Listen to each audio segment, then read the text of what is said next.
खबर उत्तर प्रदेश के बरेली जनपद से है, जहां विगत 25 सितंबर 2022 को सम्यक पार्टी बरेली मंडल की समीक्षा बैठक बरेली शहर स्थित महामाया विहार पब्लिक स्कूल में संपन्न हुई, जिसमें पूर्व आईएएस व पूर्व कैबिनेट मंत्री एवं सम्यक पार्टी के संस्थापक व पूर्व राष्ट्रीय अध्यक्ष तपेंद्र प्रसाद शाक्य एवं राष्ट्रीय अध्यक्ष डॉक्टर शिव प्रसाद विश्वकर्मा मुख्य अतिथि के रूप में उपस्थित रहे। इस दौरान बरेली मंडल के समस्त जनपदों के पार्टी जिलाध्यक्ष एवं पार्टी के अन्य सभी कार्यकर्तागण बड़ी संख्या में मौजूद रहे। मंडल के समस्त जिला अध्यक्षकों ने अपने अपने जिले में पार्टी को विस्तार देने की अब तक की रूपरेखा राष्ट्रीय अध्यक्ष के समक्ष समीक्षा के रूप में प्रस्तुत की। बैठक को संबोधित करते हुए पूर्व राष्ट्रीय अध्यक्ष तपेंद्र प्रसाद शाक्य ने महंगाई, शिक्षा, स्वास्थ्य, रोजगार, किसानों व नौजवानों की समस्याओं, भ्रष्टाचार जैसे गंभीर मुद्दों पर विस्तार से चर्चा की। उन्होंने कहा कि सम्यक पार्टी शोषित, वंचित, गरीब, पीड़ित, प्रताड़ित आम जनमानस के साथ है। सम्यक पार्टी को बहुसंख्यकों की लोकतांत्रिक पार्टी के रूप में राष्ट्रीय स्तर पर विकसित किया जा रहा, जिसको बढ़ाने में सभी लोग तन मन धन से जुट जाएं। उन्होंने कहा कि सम्यक पार्टी के संवैधानिक में ही पूर्ण लोकतंत्र का प्रावधान है, जिसमें बूथ अध्यक्ष से लेकर राष्ट्रीय अध्यक्ष तक सभी पदों को कार्यकाल निर्धारित है। वहीं राष्ट्रीय अध्यक्ष डॉक्टर शिव प्रसाद विश्वकर्मा ने कार्यकर्ताओं को संबोधित करते हुए बरेली मंडल के समस्त जिलों में सभी पदाधिकारी व कार्यकर्ताओं से पार्टी सदस्यता अभियान चलाकर पार्टी की विचारधारा को जन जन तक ले जाने और बूथ स्तर तक प्रचार प्रसार में जुट जाने के लिए अपील की। इस दौरान बरेली मंडल में पार्टी के विस्तार के लिए कई अन्य निर्णय भी लिए गए। साथ ही मंडल के जिलों में तेजी से प्रचार प्रसार के लिए विचार विमर्श हो। यहाँ सभी पदाधिकारियों ने बारी बारी से अपने विचार रखे। इस अवसर पर प्रदेश उपाध्यक्ष हवलदार सिंह शाक्य, प्रदेश सचिव विजय सिंह, प्रदेश सचिव अतुल यादव, मंडल अध्यक्ष देवेंद्र मौर्य, जिला अध्यक्ष मुन्नालाल मौर्य, जिला उपाध्यक्ष रोशन सिंह यादव, जिला महामंत्री संतराम वर्मा, जिला सचिव याकूब खान मास्टर, जिला सचिव वरुण कुमार प्रजापति, जिला अध्यक्ष महिला सभा विनीता चौधरी, डॉक्टर सौदान सिंह शाक्य, सरदार महेंद्र सिंह पाली, सरदार उत्तमजीत सिंह डी, सालोमन, गीता मौर्य सहित बड़ी संख्या में कार्यकर्ता व पदाधिकारी मौजूद रहे। समीक्षा बैठक का कुशल संचालन डॉक्टर सौदान सिंह शाक्य ने बखूबी किया एवं अध्यक्षता मुन्ना लाल मौर्य ने की। क्लाउड न्यूज की खास रिपोर्ट। चरम सीमा पर पहुंचा तब इस देश में अंग्रेज आया। जब अंग्रेज आया, अंग्रेजों ने देखा कि हम इस देश को गुलाम बना करके इस देश में शासन कर सकते हैं,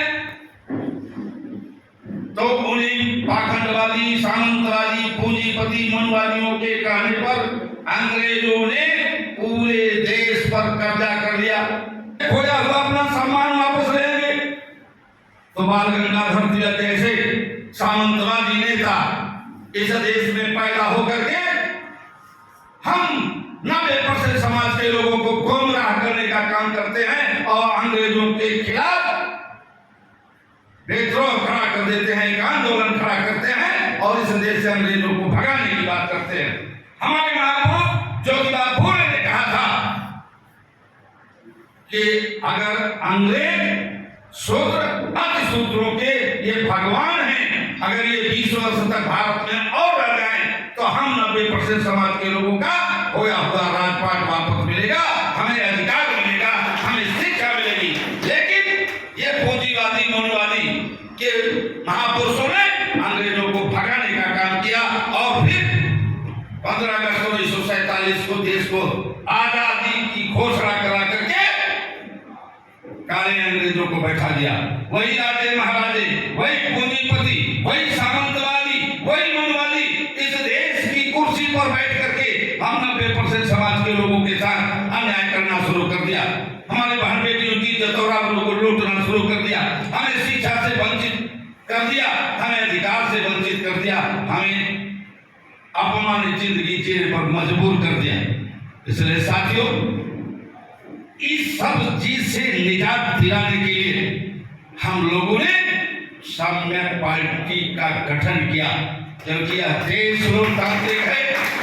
यहाँ थे तक्षशिला, पौरवराज, पाटलिपुत्र, मगध, वश, ऐसे करके 16 जनपद थे। उस समय यह सोने की चिड़िया कहा जाता था। उस समय न जातिवाद था, न भेदभावना थी, न छुआछूत था, न पाखंड था, न धर्म का नाम था। केवल धर्म था तो मानव धर्म था। सभी आपस में भाईचारे के साथ रहा करते थे। उस समय एक विदेशी भारत की तरफ निगाह उठाया, जिसका नाम आप जानते होंगे।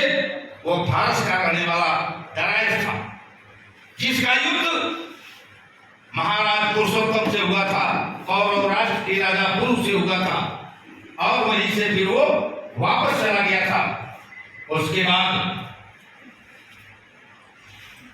इस देश में पाटलिपुत्र में महापद्मनंद जो नाई बिरादरी के राजा हुआ करते थे, वो 16 जनपदों के ऊपर अपना आधिपत्य जमा करके सशक्त राज्य कर रहे थे। उसी बीच में इस देश में सिकंदर का आक्रमण हुआ, लेकिन सिकंदर भी उसी कौरव राष्ट्र से वापस चला गया, फिर आगे बढ़ने की कोशिश नहीं की। इसलिए कि सब एकता में रहते थे। 90% समाज के लोग भाईचारे के साथ रहते थे, सब एक दूसरे का दुख दर्द जानते थे, और इसमें छुआछूत नहीं थी, ऊंच नीच की भावना नहीं थी। इसलिए विदेशी आता था और उसे भगा दिया करते थे। लेकिन सिकंदर का चाचा सेल्यूकस पाटलिपुत्र तक पहुंचने की कोशिश करता है, तो चंद्रगुप्त मौर्य जैसे सम्राट पैदा होते हैं, जिसने इस राष्ट्र की नींव रखी। तब हमारा देश गुलाम नहीं था। उसके बाद जब इस देश में हुन आए, यवन आए, पुर्तगाली आए, मुगल आए, तो मुगलों के ही समय में, मुगलों से पहले इस देश में आर्य भी आए, और आर्यों ने मुगलों की कमियों को पकड़ा, क्योंकि मुगल व्यभिचारी हुआ करते थे, अत्याचारी हुआ करते थे, और भारत को लूटने के लिए आए थे। इसलिए उन आर्यों ने, उन लुटेरों ने दूसरे लुटेरे से समझौता कर लिया। उसी समय इस देश में उस 800 वर्षों में यहाँ पाखंडवाद, धर्मवाद, जातिवाद, छुआछूत, ऊंच नीच की भावना फैल गई। 800 वर्ष जब मुगलों का पतन शुरू हुआ, इनका पाखंडवाद, छुआछूत, भेदभावना चरम सीमा पर पहुंचा, तब इस देश में अंग्रेज आया। जब अंग्रेज आया, अंग्रेजों ने देखा कि हम इस देश को गुलाम बना करके इस देश में शासन कर सकते हैं, तो उन्हीं पाखंडवादी, सामंतवादी, पूंजीपति, मनवादियों के कहने पर अंग्रेजों ने पूरे देश पर कब्जा कर लिया। लेकिन अंग्रेजों में कुछ ऐसे विद्वान हुआ करते थे, ऐसे मानवतावादी अंग्रेज थे, जिन्होंने देखा कि इस देश में 90% व्यक्ति गुलामों जैसा जीवन व्यतीत कर रहा है, अपमानित हो रहा है, आए दिन उसके बहन बेटियों की इज्जत और आबरू लूटी जा रही है। इनके अंदर अगर हम शिक्षा की ज्योति जला दें, तो ये भी बराबरी का हक पाएंगे, बराबरी का दर्जा इनको मिल जाएगा, और हम इस देश में इनके माध्यम से शासन करते रहेंगे। तो कुछ हमारे महापुरुष पढ़े लिखे, जैसे ज्योतिबा फूले जी ने पहला यहाँ विद्यालय खोला। जब हमारे कुछ महापुरुष पढ़े, तो अपनी दुर्दशा का कारण, अपनी दुर्दशा के बारे में अंग्रेज अफसरों से बात करना शुरू किया, अंग्रेज गवर्नरों से बात करना शुरू किया, और उनको समझाने का प्रयास किया कि इस देश में एक सामंतशाही, मनवादी, पूंजीवादी लोग हम 90% लोगों को छुआछूत, ऊंच नीच, भेदभावना में फंसा करके हमें गुलाम बना करके जीवन यापन करने पर मजबूर कर दिया है। ऐसे 90% समाज के लोगों को अगर आप बराबरी का हक देना चाहते हैं, जिनको शिक्षा दीजिए और इनको कुर्सी पर बैठने का अधिकार दीजिए।